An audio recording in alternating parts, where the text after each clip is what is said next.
Zacarias, capítulo 1, verso número 3. Portanto, diz-lhes, assim diz o Senhor dos Exércitos, tornai para mim, diz o Senhor dos Exércitos, e eu tornarei para vós, diz o Senhor dos Exércitos. Agora, por favor, vá ao Evangelho de João, um pouquinho para frente, Evangelho de João, já é Novo Testamento, Evangelho de João, capítulo 10, verso 7 até o verso 9. Tornou, pois, Jesus a dizer-lhes, em verdade vos digo que eu sou a porta das ovelhas. Todos quantos vieram antes de mim são ladrões e salteadores, mas as ovelhas não os ouviram. Eu sou a porta. Se alguém entrar por mim, salvar-se-á, e entrará e sairá e achará pastagens. Agora o último texto, por favor, Apocalipse capítulo 22, verso 13. Eu sou o Alfa e o Ômega, o princípio e o fim, o primeiro e o último. Amém. Senhor, fala conosco, em nome de Jesus. Amém.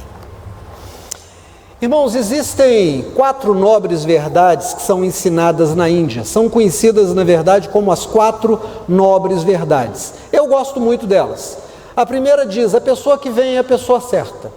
Não importa para quê, não importa em que situação, se alguém chegou à sua vida, para qualquer coisa, é a pessoa certa. A segunda, eu gosto muito também, diz tudo começa na hora certa. Às vezes a gente tem a ideia de que deixou de fazer alguma coisa no passado e está fazendo atrasado, né? Antes eu teria talvez mais recursos, agora não. Eles ensinam que tudo começa na hora certa, nem antes nem depois. Levando em consideração a primeira e a segunda, a terceira é muito legal, porque diz assim, aconteceu a única coisa que poderia ter acontecido.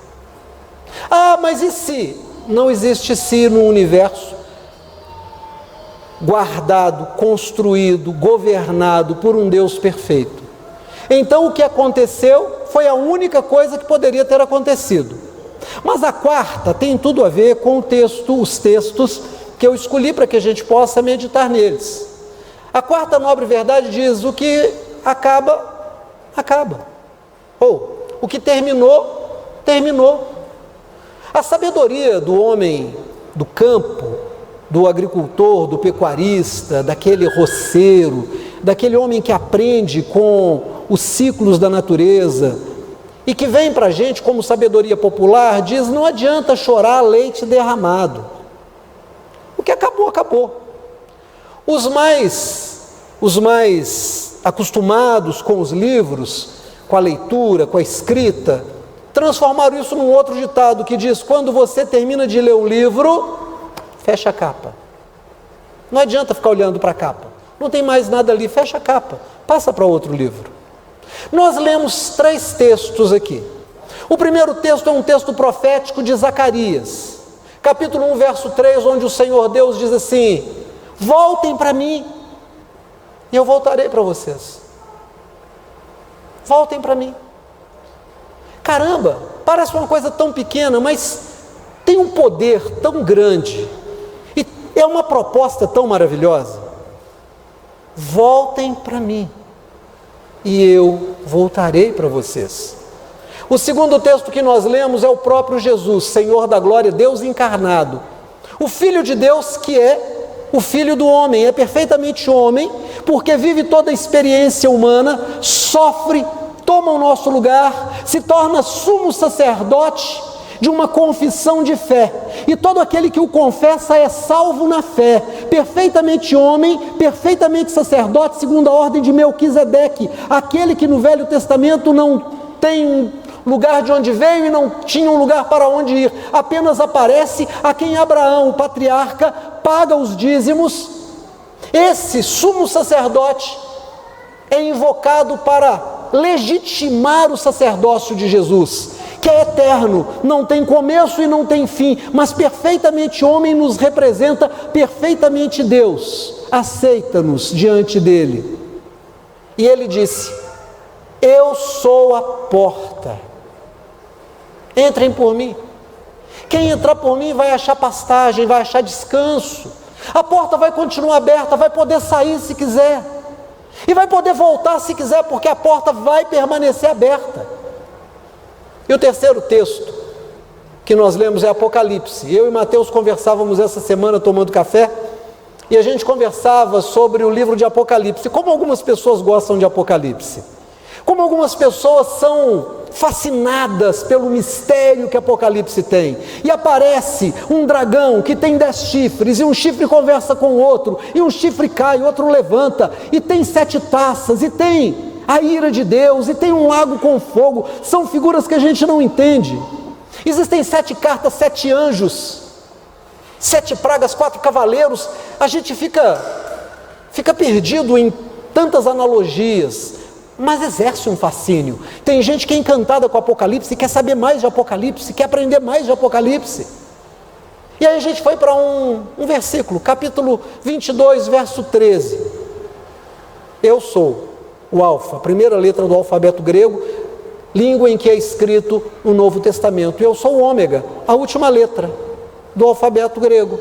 É como se Jesus dissesse: eu sou o A e o Z. E aí depois ele explica de novo: eu sou o princípio e o fim de todas as coisas. O que esses textos têm que a gente deve pensar sobre eles? O primeiro texto, o Senhor nos chama de volta. No segundo texto ele fala para onde? E no terceiro texto ele nos faz entender que o primeiro passo é sempre o último passo, que a gente sempre volta para o início de todas as coisas, que a gente sempre tem que fazer uma releitura de todas as coisas, que o sentido da vida é exatamente a gente entender o começo de tudo, entender o percurso estando no mesmo lugar. Nós nunca saímos do lugar. Nós vivemos experiências que devem nos dar um entendimento de quem nós somos, e sempre fomos e sempre seremos. Quando a gente fala de final, a gente pensa em algo que, acabou. Alguém disse: quando você terminar de comer, não adianta ficar raspando o prato, não tem mais nada ali. Quando você pega a última batatinha frita, não adianta você ficar batendo na vasilha, não vai cair mais uma, acabou. Mas quando o Senhor Jesus disse: eu sou, é tempo presente, o início e o fim. Então o fim não é algo que acaba, o fim é algo presente. Nós não temos uma ideia muito clara do que seja eternidade. Muita gente acredita que eternidade é uma sucessão infindável de tempo, um dia atrás do outro, outro dia, outro dia, outro dia, ad eterno, para sempre, um dia atrás do outro. Não, isso não é eternidade, isso é cansaço, isso é tempo. Outras pessoas vão para o outro extremo, porque a nossa mente binária, a nossa mente limitada, dualista, ela entende tudo com extremo. Se não é uma coisa, é o outro. Bom, então se não é uma sucessão infindável de tempo, é um tempo parado. Eternidade seria um grande agora. Bom, se a eternidade se tornar um grande agora, nós vamos brincar como as crianças brincavam antigamente de estátua. Crianças novas não brincam de estátua, jogam no celular, jogam no notebook. Mas a turma mais antiga lembra do que era brincar na rua, sair correndo, e aí uma criança dizia para você: estátua, e você parava, ficava do jeito que estava. Muita gente acha que eternidade é isso, mas deixa eu te contar uma coisa: eternidade não tem nada a ver com o tempo. Eternidade é uma pessoa, eternidade é o próprio Deus. Um dos nomes de Deus é o Eterno. Nós não temos condições, a mente humana não tem condição de entender o que seja eternidade. Eternidade é uma existência inteligente, autônoma, que tem tudo em si, e cada parte dele tem o todo, e o todo tem todas as partes. Então o próprio Deus, quando Moisés, lá no alto do monte, pastoreando as ovelhas de Jetro, já havia desistido de ver o seu povo Israel deixando a escravidão, já havia desistido de si mesmo, porque estava muito velho, 80 anos, e ele vê uma sarça que pega fogo e não se consome, e ele diz consigo mesmo: vou lá para tentar entender esse fenômeno, essa maravilha. E ele ouve aquela voz que diz: Moisés, Moisés, tira a sandália do teu pé, porque você está pisando em terra santa, eu tenho uma missão para você. E ele diz: quem é que está falando comigo? Ele diz: eu sou o Deus de Abraão, Isaque e Jacó, eu que falo contigo. E ele diz: eu vim do Egito, o Egito tem muitos deuses, que Deus fala comigo? Qual é o teu nome? E aquela voz diz: eu sou o Eterno. Quando Jesus disse: eu sou o início e o fim de todas as coisas, Ele está nos dizendo que o fim não é um grande acabou, o fim não é um sono eterno. Algumas pessoas acreditam que a morte põe fim a tudo. Bom, morreu, acabou, puf, puf, puf. Eu gosto muito de ouvir Leandro Carnal, que se assume ateu, embora estudioso de história das religiões, especialmente cristianismo e islamismo. E o Leandro Carnal, mesmo brincando, com todo respeito, falando sobre religião, ele fala que a religião não leva em consideração que nós somos apenas unidades biológicas de base de carbono. Acabou, caiu, acabou, não existe mais. Mas não é verdade, irmãos. Essa unidade biológica de base de carbono é apenas um veículo, onde o ser verdadeiro, que é um ser eterno, experimenta o fim, experimenta o meio, experimentou o início. O início nos leva de volta para si mesmo, que é chamado de fim, para que nós possamos levar em consideração a nossa trajetória e aprender qual é a grande lição da vida. Para que nós existimos? Por que nascemos? Para aprendermos algumas coisas. A primeira grande coisa que a gente tem que aprender é a humildade. Não somos melhores do que ninguém. Não somos piores do que ninguém. Somos iguais a todo mundo e todo mundo é igual a gente. A segunda grande lição que a gente tem que aprender é que a gente precisa de muito pouco na vida. Sabe, tem gente que vive para acumular, tem gente que vive para juntar e leva tudo na matemática. Eu via hoje um comentário dizendo que o cliente médio da Bugatti, uma marca de veículos, tem em média 80 carros, 3 aviões e um iate. O cliente médio da Bugatti tem isso, 80 carros em média, 3 aviões e um iate. O que você faz com esse monte de carro? Me fala. O que você faz com um monte de tudo? O que a gente precisa de verdade? Sabe o que a gente precisa de verdade? A gente precisa de 3 refeições por dia. A gente precisa de um teto, a gente precisa de roupa que nos agasalhe. A gente precisa de descansar de vez em quando, a gente precisa de tão pouco. E quando você vive e percebe que você gastou muito tempo tentando juntar as coisas que você não vai usar e que vão ficar para trás e que vai virar briga de herdeiro. Quando você olha e percebe que você gastou tanto tempo para juntar coisas e perdeu esse tempo que você poderia estar aproveitando das pessoas que te amam e que você ama, aproveitando a companhia delas. Quando você percebe que você jogou a sua saúde fora para que os outros pudessem olhar para você e dizer: nossa, como ele é fantástico, como ela é maravilhosa, e você olha no espelho de noite e sabe que você não é fantástico e que você não é maravilhosa nada. Quando você gasta toda a sua vida para que alguém olhe para você e te admire, e tudo aquilo que é admiração do outro se perde no próprio tempo, e você mais velho percebe que você voltou ao início de todas as coisas. Quando Jesus disse: eu sou o início e o fim de todas as coisas, você já olhou para uma pessoa mais velha? Já reparou? Tem gente que diz: ah, pastor, mas meu avô tem 96 anos, é muito forte. Meu avô levanta, faz café. Irmão, 96 anos ninguém faz nada perfeito. Vai apenas vivendo, vai apenas tocando a vida. A vida já é um grande enfado. Não é à toa que a Bíblia diz que passando dos 70, o que resta para nós é canseira e enfado.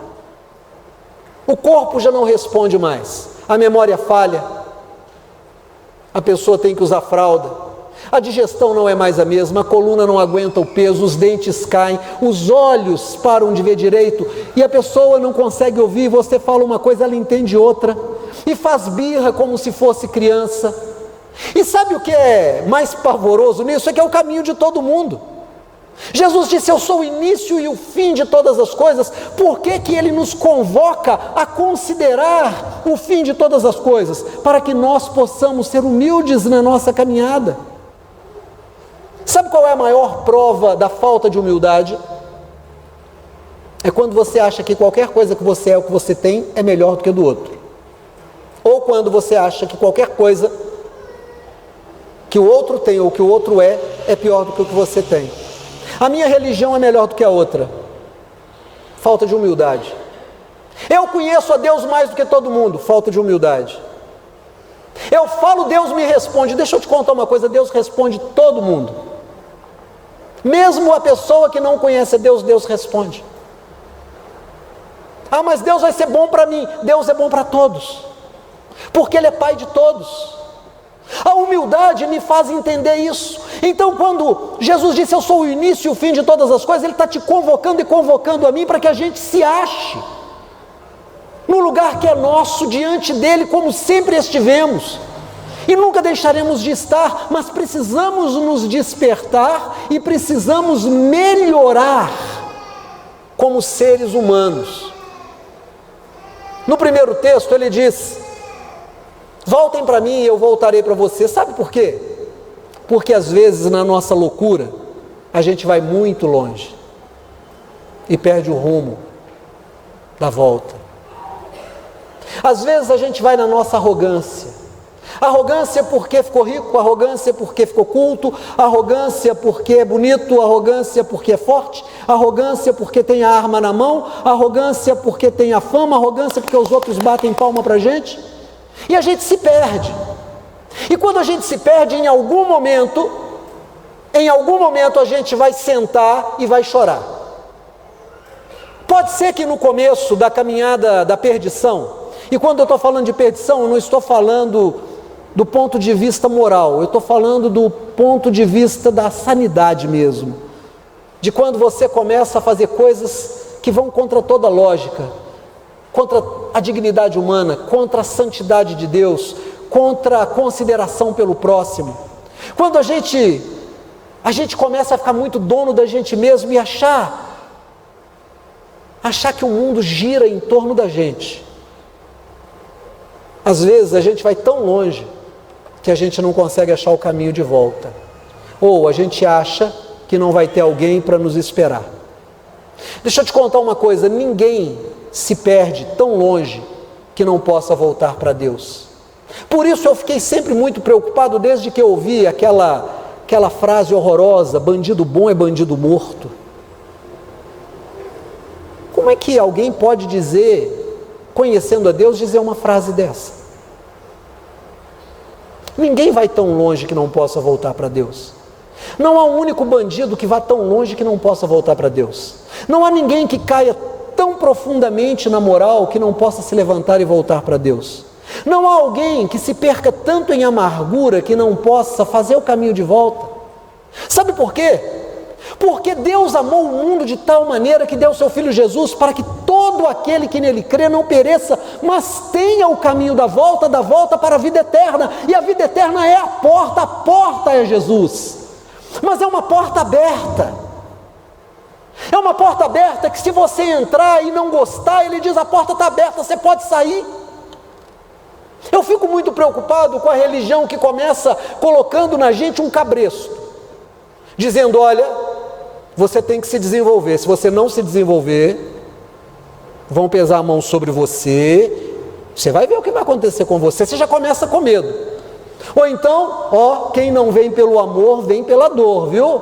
Se você não vier por amor, Jesus vai pesar a mão sobre você. Irmãos, isso não existe. Que Deus de amor faz uma coisa dessa? Que Deus de amor vai pesar a mão para que a gente possa voltar para Ele? Isso é coação. O amor é uma possibilidade de escolha, mas é uma escolha livre e soberana de quem escolhe. Então Ele disse: eu sou a porta, quem entrar por mim entrará e encontrará pastagem, vai ficar satisfeito, mas a porta continua aberta e poderá sair.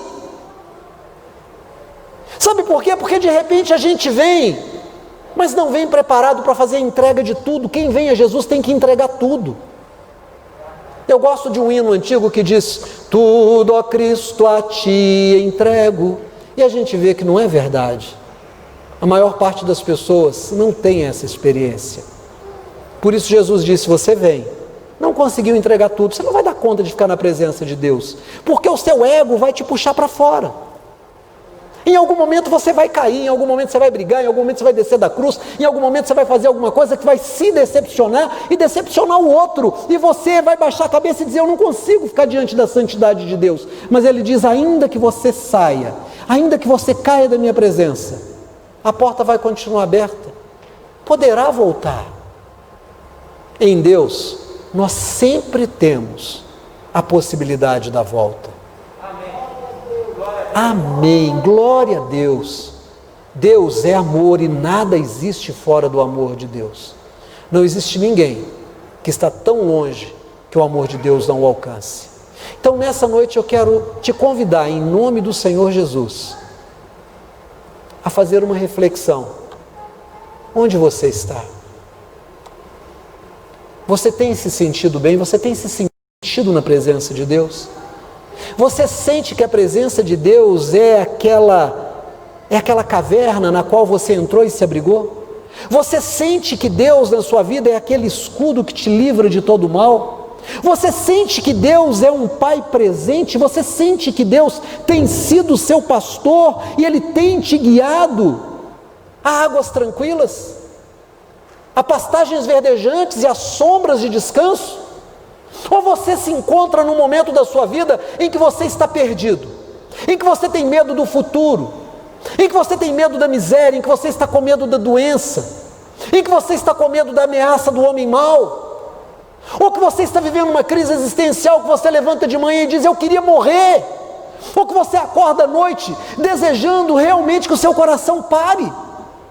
Ou talvez você seja alguém que já experimentou, quem sabe, o suicídio, já cortou o pulso, já tomou um remédio, já botou a cabeça dentro de um forno e já ligou o gás.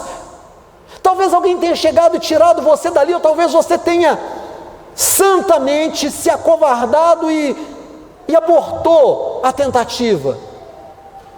Talvez você não tenha feito isso, mas já tentou, talvez você já esteja se retalhando. Sabe que hoje isso está acontecendo entre os jovens? Não é divulgado. Eu falei isso aqui no domingo passado. O número de suicídio entre crianças, adolescentes, índios e velhos aumentou muito. É proibida a divulgação para não causar alarde na população. Por que crianças estão suicidando? Por que adolescentes estão suicidando? Por que velhos estão suicidando?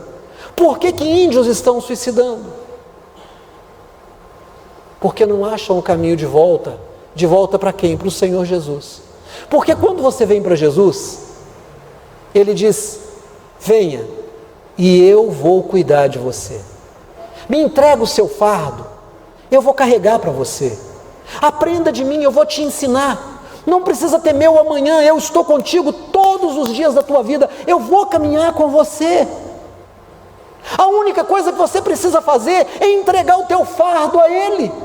A única coisa que você precisa fazer é acreditar, e Ele vai dizer: eu vou te ensinar. Como é que Ele vai me ensinar? A partir da palavra. A partir da palavra Ele diz para mim: você vai dar o primeiro passo nessa direção, e o segundo passo nessa direção, e se você fracassar, eu te seguro, porque você é importante para mim. Quando você passar pelo fogo, eu não vou deixar que ele te queime. Quando você passar pela água e você achar que vai morrer afogado, eu vou te levantar, eu não deixo o teu pé ficar na lama, eu te coloco sobre a rocha mais firme, eu tiro dos teus olhos a lágrima, eu coloco um sorriso no teu rosto, porque eu dei o norte por ti, eu entreguei o sul, tu és importante para mim, antes que eu fizesse todas as coisas, eu te amei. Essa é a declaração de Deus para cada pessoa que Ele fez nascer nesse mundo. Deus te ama. E Ele te chama de volta. Mas sabe de uma coisa? Como Deus respeita a nossa autonomia. Ele disse: eis que estou à porta e bato. A porta da nossa mente, da nossa consciência. Se nós abrirmos, Ele entrará e colocará pensamentos novos. E nesse pensamento novo que Ele colocar em nós, na mente de Cristo, Ele nos trará para Ele mesmo. Por isso Ele nos convoca, Ele nos convida, Ele nos chama dizendo: voltem para mim e eu voltarei para vocês. Por isso Ele disse: eu sou a porta aberta, quem entrar por mim encontrará pastagem. Pode ficar, acha, o teu lugar é aqui. Mas se não for hora, eu entendo, pode ir, eu vou continuar aqui te esperando. Mas quando a gente está indo, Ele diz: deixa eu te contar uma coisa. Eu já fiz um seguro de existência para você. Eu sou o alfa e o ômega, o início e o fim de todas as coisas. Eu sou o eterno, eu sou tudo. O passo que você está dando para longe de mim é, na verdade, um passo em direção a mim. Porque eu sou todas as coisas sendo, inclusive você. Meu irmão e minha irmã, nessa noite eu quero te convidar a descansar no Senhor. Eu quero te convidar a entregar sua vida ao Senhor, entregar sua história ao Senhor, entregar suas dores ao Senhor, entregar todo o seu medo ao Senhor. Ele receberá e Ele vai te abraçar, e Ele vai te acarinhar e vai te colocar no colo dEle, e nenhum mal vai te acontecer, porque Ele deu o único filho, Jesus, que Ele tinha por você. E porque Ele deu o único filho que Ele tinha, Jesus, Ele comprou todos os homens e mulheres de todas as tribos, línguas e nações e os chamou de filhos. O único filho natural comprou para Deus todos os filhos adotivos, e nós nos tornamos, fomos feitos filhos em Cristo Jesus. Fique de pé.